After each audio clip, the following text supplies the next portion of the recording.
So how did you find that ATM?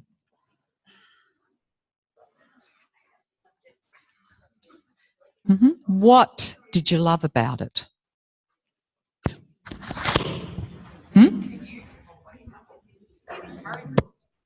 Yeah, that ability to really, so again, he wasn't that into quality at the beginning.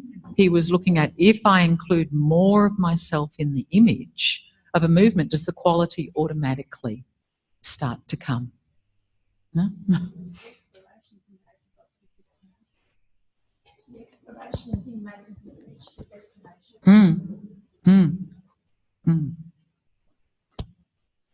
There's so many learning factors that he puts into these. Okay, so how many of you have read The Elusive Obvious? No, I didn't say understand. It's still for some of you back at, it's a little word or a, you know, we've just got the words or maybe a little bit of a phrase, but to put it all together, we're still doing it. Yeah, but most of you have sort of had a bit of a peruse of it. Okay. Yeah, they're always works in progress, his books. I think it's one of those books that, how many times do you think you've perused this book?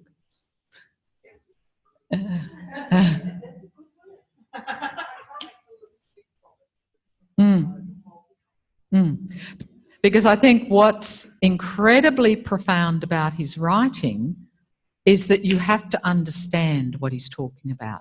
So each time I come back to it, it's like, I get what he's talking about because I've got an experience now of what he's talking about. So this is his writing's deeply embedded in learning by doing. Huh? Deeply embedded in that. So his chapter on awareness through movement is wonderful, but we might do a little bit on that later. I'm going to go back a little bit here to do a little ATM teaching practice with you. Okay? So this is a little thing he does in the chapter on learning. And he talks about, he's talking a lot about learning, but he's talking about the kind of learning we do which increases my ability to choose more freely. So that's his little subtext here.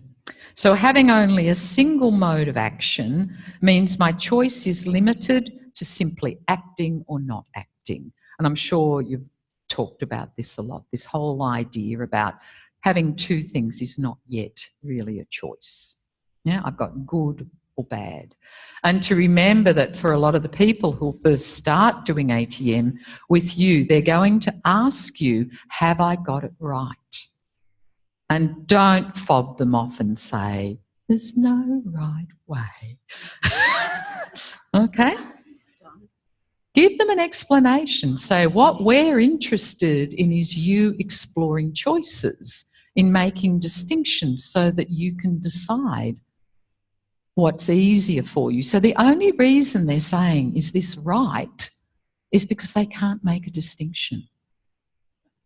Yeah, so to fob them off and sort of say, oh, yes, you know, no, there's no right way in the Feldenkrais method, is not really addressing what they're saying to you. Thank God. Yes, I get like that so many fucking times. I've always thought, No. I know, but you know, look at what they're really trying to say. You know, I don't know what's right. I don't know what to judge it on. I don't know what distinctions you're asking me to make here. I don't realise they've got choices yet either. So you have to facilitate more choices for them, don't you? You know that they can't make it. So just that little thing that I even did at the end with you about, you know, can you feel that your head can roll further when you have more contact with the ground? Okay, if you can't feel that, decrease your contact with the ground. Can you sense? That's our role as the facilitator, to keep bringing it to a level that they can make a distinction and feel successful.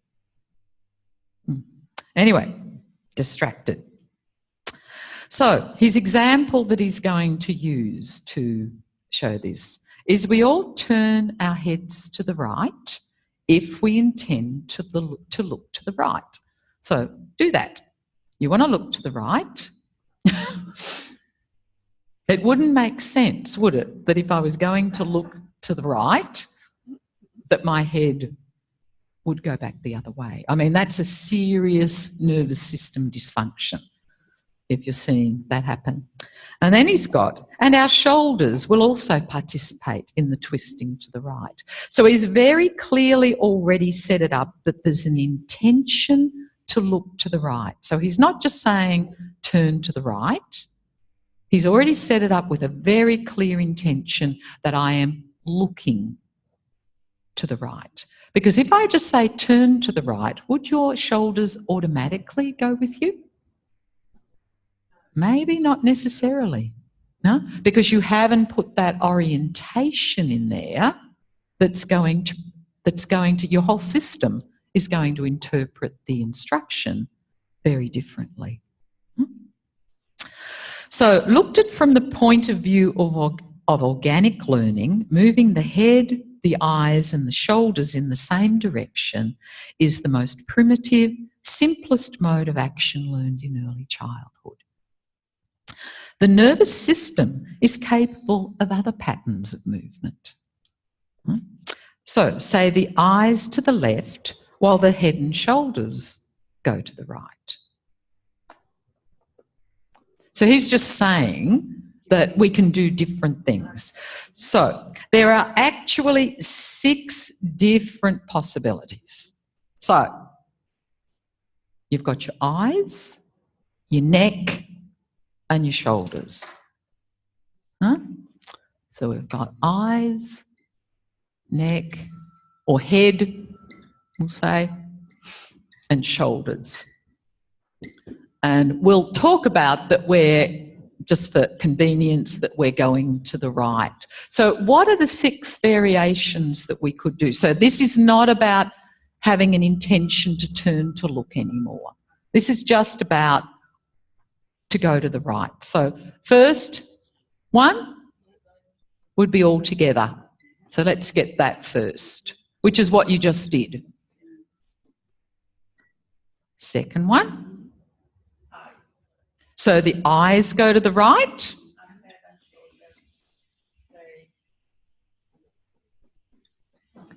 Head and shoulders.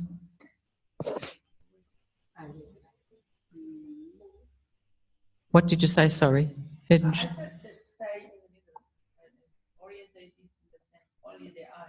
yeah, so we could do, what would happen if you just do that? If you really keep them, could you keep them, if you were going to softly do that, is it very easy to move your eyes to the right and not turn? So I'm posing a question here. So what would be the difference if we let them orient somewhere? If we said your eyes are going to go to the right and your head and shoulders are going to go to the left, compared to that they're going to be moving through space at the same time. Yeah? So we'll do it at the moment that they're all still going to be moving. Huh? Okay?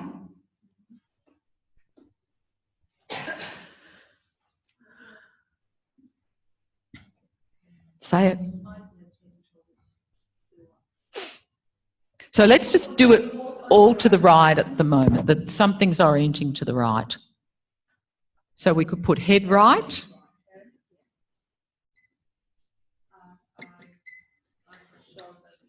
To the left. Every time I do this, I've got to go back to my notes because I always get confused in what they all are. And then we've got shoulders right. Head, eyes to the left. So what we're really doing is differentiating a very, very common pattern of movement. Eyes and head to the right.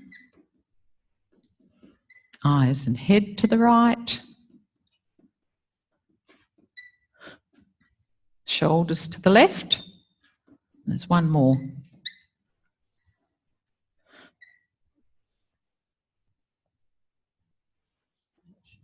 Eyes and shoulders to the right.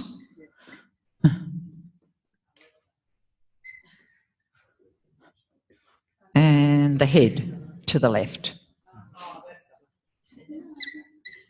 No? So there's our 6 variations. No? Okay. There could be more. But that, he says there's 6 variations, so we'll just stick with that. So we've got 6 ways of differentiating the movements of our eyes and head and shoulder going this way. Okay? So this is like, again, a little ATM synopsis. No? Here's a little collection of movements that's very clearly about differentiating a habitual way of doing something.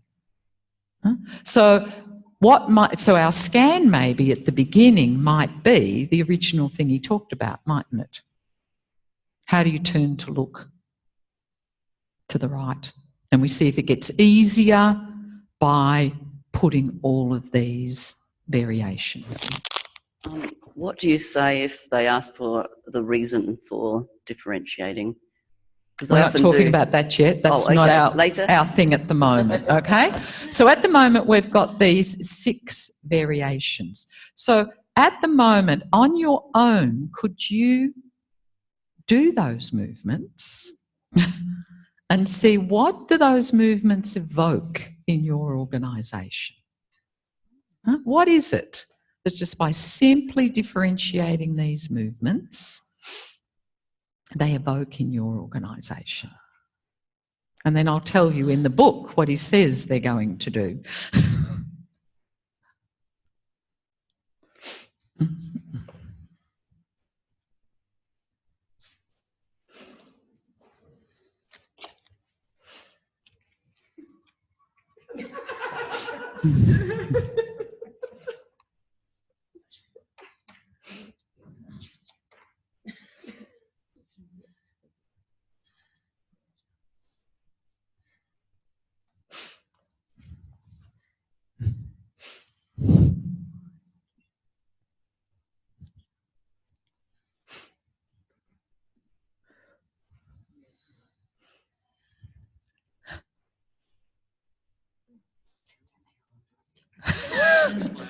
I can see that.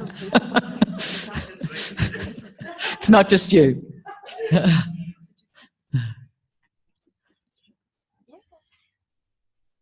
So it's confusing, isn't it?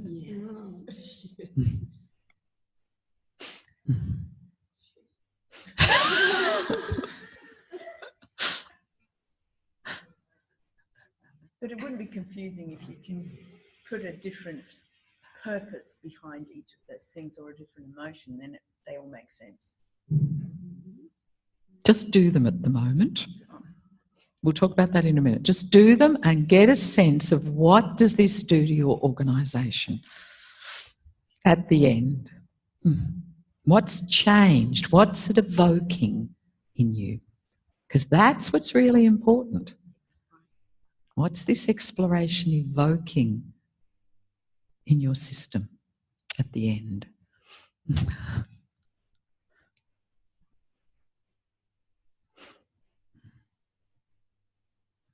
So again, as good Feldenkrais practitioners, we're always starting from experiencing first on ourselves.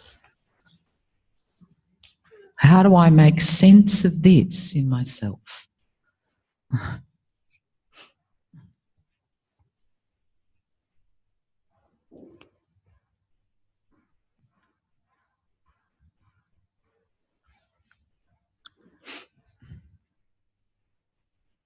And just notice how many repetitions you do, what you pay attention to as you're doing it. So how are you promoting your learning as you're doing this?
And when you're finished, take your time, but when you're finished, make sure you get up and have a walk around and feel what's different.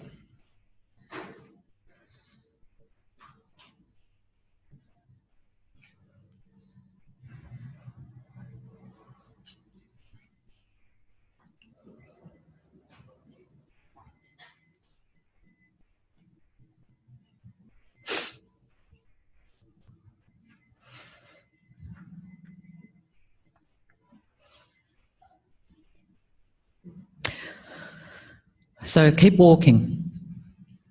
So there are actually 6 different possibilities. Try any one of them which is not familiar to you.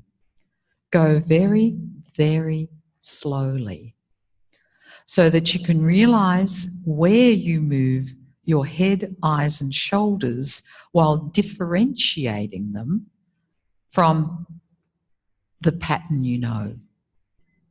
What for? Just see what happens to you when you have succeeded in a novel pattern a few times. So he's really talking about that you've succeeded in finding some ease in one or more of these variations. And you've made it more or less as fluent or familiar as fluent as the familiar one.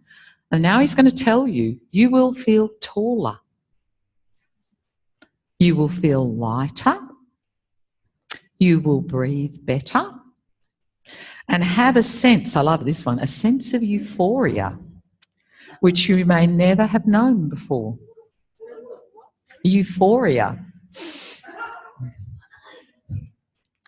Your entire intentional cortex will work with such a quality of self-direction as you always felt it could.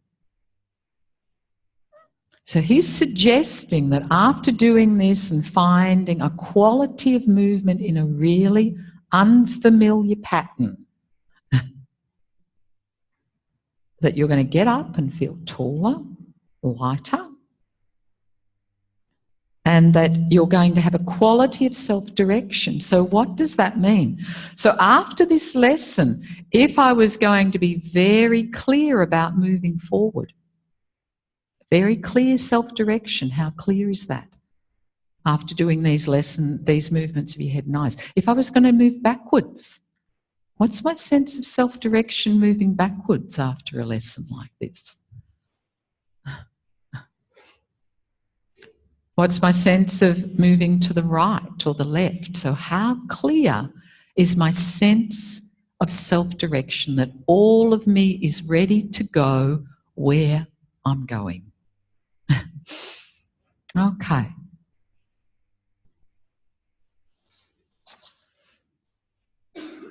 So that's the little lesson. So come back to the middle.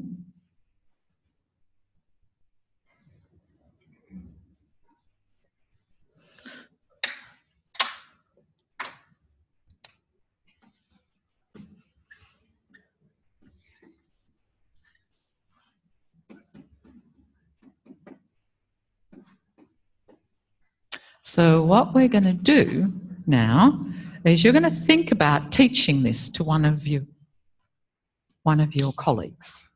And the focus that we're having is how are you going to direct their attention?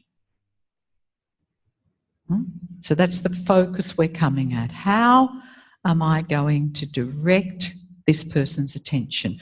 So take a moment and think about how did you direct your attention while you were doing that movement? What did you direct your attention to that made those movements get easier? Yeah? So what we're really going to be interested, just for today, is, you know, there's many ways we can look at directing attention, but today, how is a big one. That's always at the bottom line of what we're doing. How do I attend to something? What's the quality that I bring to the attention? Another one could be, where do I put my attention? Yeah? Where am I putting my attention as I do these things? And another one could be, what am I attending to? Yeah? We're not going to go into the why, that we're going to do that later, why this might be important.